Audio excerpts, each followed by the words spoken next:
अब सपने में जैंग ने अपने ग्रैंडफादर को देखा जो उसे एक खुफिया खजाने का पता बता रहे थे।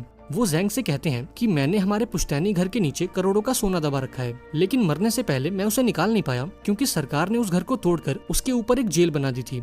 अब अगले ही पल जैंग की नींद खुल गई और इस बॉक्स के अंदर से उसे अपने पुराने घर का नक्शा और एक सोने का बिस्किट भी मिला। अब जब उसने इस मैप को जेल के मैप से मिलाकर देखा तो वो पूरी तरह से हैरान हो गया क्योंकि ये दोनों मैप्स बिल्कुल सेम टू सेम थे। अब जैंग ने फैसला किया कि वो इस जेल के अंदर जाएगा और अपना पुश्तैनी सोना लेकर आएगा।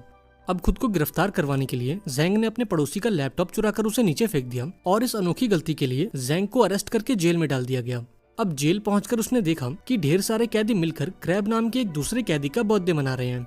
थोड़ी देर बाद क्रैब जैंग से मिलने पहुंचा और उसे बताया कि किसी जमाने में उसका भी जैंग नाम का एक दोस्त हुआ करता था, इसलिए क्रैब ने इस जैंग को भी अपना दोस्त बना लिया और जेल के अंदर उसकी हिफाजत करने का वादा किया।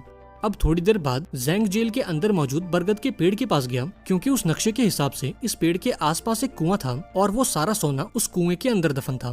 तभी अंकल ली नाम का एक दूसरा कैदी जैंग के पास आया और उसे बताया कि इस जेल के अंदर 2 गैंग्स हैं और यहाँ आने वाले हर एक कैदी को किसी एक गैंग में शामिल होना ही पड़ता है।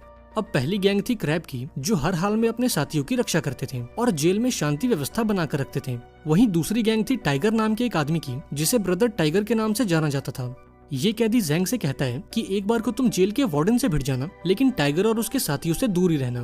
पर अभी वो अपनी बात पूरी करता उससे पहले टाइगर के लोग वहाँ पहुँच गए और सभी नए कैदियों को पकड़कर टाइगर के पास